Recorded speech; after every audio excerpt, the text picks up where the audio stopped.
This is what happened when I connect this servo and this servo into one input. The servo went haywire, so it cannot be connected through parallel wiring. I have to separate out using the individual pin to Arduino. Different individual pin.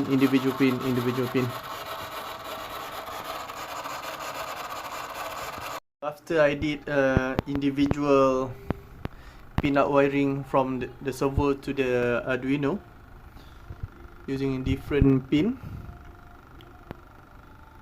so I managed to move the servo accordingly, sequentially.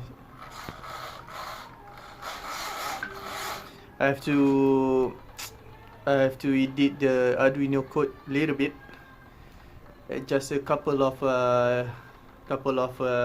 diameters. So everything went okay right now. I'm going to do some wiring.